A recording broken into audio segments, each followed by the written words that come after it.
गुळ आणि 5 लिटर गोमूत्र लागते. हे बी सोपी प्रक्रिया आहे. ठीक आहे. ही बॉटल आपल्याला वेस्ट डिकम्पोजरची बॉटल. ह्याच्यामध्ये ईएम कल्चर टाकत नाही.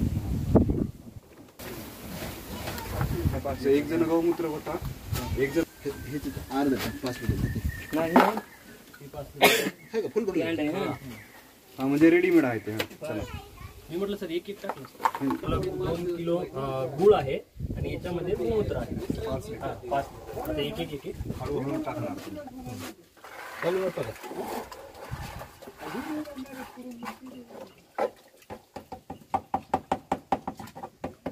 काट्याच्या घडी सारखं वेस्ट डिकम्पोजर किती टाकले? ती आपली ही 10 ग्रामची बॉटल जाईल.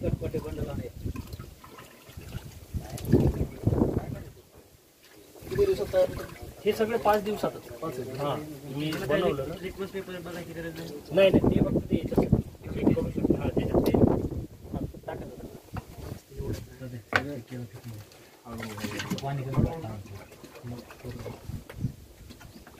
5 लिटर गोमूत्र वेस्ट डिकम्पोजर. 5 लिटर गोमूत्र, 10 ग्राम डिकम्पोजरचं कल्चर आणि 2 किलो गुळ. अशा पद्धतीने हा वेस्ट डिकम्पोजरचं द्रावण तयार झालेलं आहे. आता ह्याला चांगल्या प्रकारे ढवळून घ्यायचं आहे आणि हे 5व्या दिवशी आपल्याला वापरण्यायोग्य द्रावण तयार होणार.